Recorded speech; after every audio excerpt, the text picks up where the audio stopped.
Students, welcome to the Sindh Board lectures by Sanjay Om. In second year chemistry, we are discussing about Lothermere classification कि क्या थी Lothermere classification और कौन था ये शख्स और इसने हमें क्या क्या चीज़ें बताई. सो Lothermere classification आपकी सेकेंड ईयर केमिस्ट्री का टॉपिक है, जिससे पहले हम दो टॉपिक को डिस्कस कर चुके हैं, that is Newlands law and Döbereiner law, जिनका लॉ फेल हो चुका था लेकिन लॉथरमेयर का लॉ फेल नहीं हुआ था. और ये एक जर्मन केमिस्ट था और इसने तकरीबन 1864 के अंदर एक बुक पब्लिश की थी जिसके अंदर उसने इनकम्प्लीट पीरियोडिक टेबल पब्लिश किया था. इनकम्प्लीट का मतलब क्योंकि उस टाइम तमाम एलिमेंट्स भी डिस्कवर्ड नहीं हुए थे और उसने जो पीरियोडिक टेबल, मतलब यूँ कह सकते हैं कि सबसे पहले अगर किसी ने पीरियोडिक टेबल पब्लिश किया था, एक आसानी पीरियड हमारे लिए बनाई थी, डैट इज़ लॉथरमेयर. और इन्होंने 56 एलिमेंट्स का पीरियोडिक टेबल अपलोड किया था जिसमें उन्होंने 1 से 8 ग्रुप्स रखे थे. कितने ग्रुप्स थे उस पीरियोडिक टेबल में? 1 से 8. और ये 1869 में हुआ था. और इन्होंने एक हमें कॉन्सेप्ट दिया था केमिकल पीरियोडिसिटी का. अब अगर हम बात करें लॉथरमेयर क्लासिफिकेशन की, तो जनाब लॉथरमेयर क्लासिफिकेशन में इन्होंने जो एक्सपेरिमेंट परफॉर्म किया था, इन्होंने ग्राफ प्लॉट किया था. आप देख सकते हैं यहाँ पे एक मैंने छोटा सा ग्राफ बनाया हुआ है.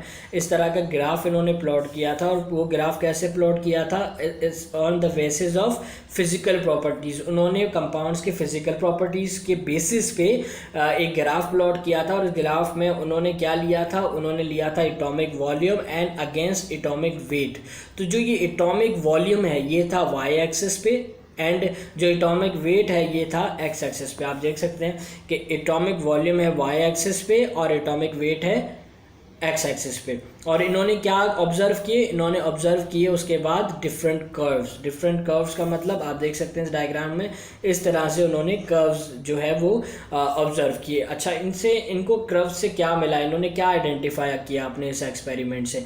तो इन्होंने ये आइडेंटिफाई किया, इन्होंने जो ऑब्जर्व किया वो ये किया कि वो एलिमेंट्स जो कि सिमिलर प्रॉपर्टीज़ रखते हैं, मतलब कौन सी सिमिलर प्रॉपर्टीज़ कि उनकी जो प्रॉपर्टीज़ हैं सिमिलर, मतलब फिज़िकल प्रॉपर्टीज़, जैसे कि वो किस तरह के हैं, मतलब सॉलिड हैं, लिक्विड हैं, क्या हैं. तो उनकी जो प्रॉपर्टीज़ थी वो सिमिलर थी उन एलिमेंट्स की जो कि कर्व्स के ऊपर सिमिलर पोजीशंस ले रहे थे. अब सिमिलर पोजीशंस कैसे ले रहे थे मैं आपको ये बताता हूँ कि अब देखिए मैं आपको एक पिक्चर दिखा रहा हूँ. तो आप देख सकते हैं कि ये आपके पास लॉथरमेयर क्लासिफिकेशन का एक पीरियड है, मतलब एक ग्राफ है जो कि पेज नंबर 3 में बना हुआ है. अब आप देखें कि इन्होंने यहाँ पे एटॉमिक वेट रखा हुआ है और यहाँ पे एटॉमिक वॉल्यूम रखा हुआ है. और इन्होंने ये ग्राफ जो है इनके पास एक कर्व्स मौजूद है. तो इन्होंने ये ऑब्ज़र्व किया कि जो एलिमेंट्स इन कर्व्स के ऊपर सेम पोजीशंस पे आ रहे हैं उन सब की प्रॉपर्टी सेम है. अब जैसे कि हम पहले ग्रुप की बात करते हैं, तो पहले ग्रुप में आपको पता है कि लिथियम आता है, सोडियम आता है, पोटेशियम आता है, ठीक है. फर्स्ट ग्रुप की बात कर रहा हूँ. तो अब आप यहाँ देखें कि ये जो एक अब डिफरेंट ना, आप ये समझें कि ये ना हिल है, एक पहाड़ है, जो इन कर्व्स को पहाड़ समझें आप, और उनकी ना एक एक जगह को कांस्टेंट रखें. जस्ट एग्जांपल, ये एक पहाड़ है जिसकी टॉप चोटी पे के ऊपर, पीक के ऊपर कौन सा एलिमेंट है? लिथियम है, ठीक है. अब आते हैं दूसरे पे. इस ग्राफ का जो पीक है इस पे क्या है? सोडियम है. दूसरे पे क्या है? पोटेशियम. हम पीक एक एक पॉइंट को देख रहे हैं, ठीक है. और यहाँ पे क्या? सीजियम. अब अगर हम देखें तो हमें मालूम है कि lithium, sodium, potassium, rubidium, caesium ये सारे एक ग्रुप के मेंबर हैं. और एक ग्रुप के अंदर कौन से एलिमेंट्स होते हैं? एक ग्रुप के अंदर वो एलिमेंट्स होते हैं जिनकी प्रॉपर्टीज़ क्या होती हैं? सेम होती हैं. और इसी तरीके से अगर हम एक और नीचे आ जाएँ, ठीक है, जस्ट एग्जाम्पल हम क्या करें, पीक से राइट हैंड की तरफ थोड़ा सा नीचे आके देखें तो डैट इज़ ब्रिलियम. फिर दूसरी पीक से थोड़ा सा नीचे है मैग्नीशियम. तीसरी पीक से नीचे है डैट इज़ कैल्शियम, ठीक है. इसी तरीके से स्ट्रोंशियम एंड देन बेरियम. तो आप देख रहे हैं कि मतलब जो एक ही पोजीशन के ऊपर, सिमिलर पोजीशंस के ऊपर आ रहे हैं वो तमाम एक ही ग्रुप से बिलोंग करते हैं, उनकी प्रॉपर्टीज़ सेम है. ये वो ऑब्जर्वेशन थी, ये वो एक्सपेरिमेंट था जो कि लॉथरमेयर ने हमें परफॉर्म करके दिया था, ठीक है. तो इसी तरीके से इन्होंने क्या बताया? इन्होंने हमें बताया कि वो तमाम एलिमेंट्स जो कि सिमिलर प्रॉपर्टीज़ रखते हैं वो इस ग्राफ के अंदर सिमिलर पोजीशंस कर्व के ऊपर ले रहे हैं. जैसे कि उन्होंने कहा कि अल्कली मेटल जो है वो पीक ऑफ द कर्व थे, जैसे मैंने आपको बताया कि लिथियम, सोडियम. और इसी तरीके से उन्होंने कहा कि हैलोजन और इसी के दूसरे जितने भी एलिमेंट्स थे वो असेंडिंग पोर्शन में, मतलब यूँ आगे बढ़ते बढ़ते वो कर्व के ऊपर अपनी पोजीशंस लेते जा रहे थे. लेकिन अब इतना अच्छा इन्होंने पीरियोडिक टेबल उस टाइम दिया, क्योंकि इससे पहले 2 साइंटिस्ट आए थे, उनके वो सब पर अप्लाई भी नहीं हो रहे थे. इनका तो तकरीबन बेहतर था बाकी सबसे, लेकिन इनको जो है एक प्रॉपर अटेंशन नहीं मिल पाई। इसके 2 रीज़न थे।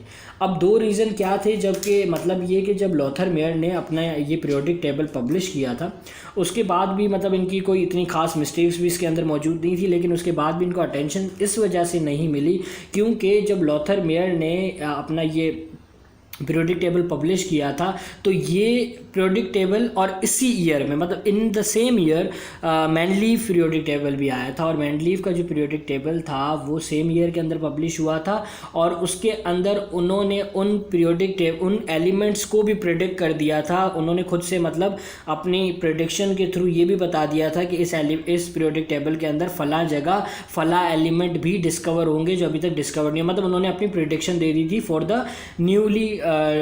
The production of discoveries of certain elements, ठीक है। लेकिन लॉथर मेयर ने ऐसा कुछ भी नहीं दिया था। लॉथर मेयर का जो पीरियोडिक टेबल था वो इनकम्प्लीट था इस तरीके से अगर हम कंपेयर करें मैंडलीव के साथ। पहला पॉइंट तो ये था। दूसरा पॉइंट ये था कि मैंडलीव की जो क्लासिफिकेशन थी वो बेस कर रही थी फिजिकल प्रॉपर्टीज़ पे, जैसे एटॉमिक वॉल्यूम पे, ठीक है, और इस तरीके से। लेकिन अगर हम मैंडलीव की बात करें तो अच्छा, अगर हम पीरियोडिक वॉल्यूम या इन चीज़ों को लेकर जाएँ तो इसके ऊपर मतलब हमारे पास एक लॉजिकल बेसिस नहीं था। इस क्लासिफिकेशन कोई लॉजिक नहीं था, ठीक है। लेकिन अगर हम इसको कंपेयर करें मैंडलीव पीरियोडिक क्लासिफिकेशन से तो हमें वहाँ पे ये मिल रहा था कि मैंडलीव ने जो लॉ दिया था, मैंडलीव ने जो अपना पीरियोडिक टेबल बनाया था उसके अंदर एक लॉ था बाकायदा, एक समझ लें कि एक रीज़न था। अब इसके अंदर क्या रीज़न है भाई, आप क्या बताएंगे कि यहाँ पे जो है ना आपने इन दोनों को कंपेयर किया तो ये आ रहा था, मतलब इन्होंने इस तरीके से ग्राफ बनाया, एक लॉजिक नहीं था इसमें। लेकिन जो मैंडलीव ने दिया था उसमें एक लॉजिक था।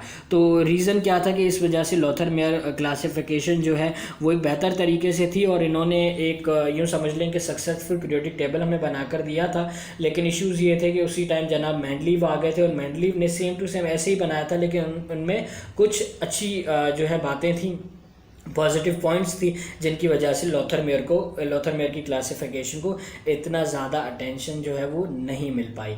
तो आई होप कि आपको ये वीडियो समझ आई होगी। Kindly share with your friends and stay connected for the new videos जो कि मैं मैंडलीव पीरियोडिक टेबल के ऊपर बनाऊंगा। And kindly subscribe my channel, and if you have any Curie and comment you can ask me in the comment box. Thank you.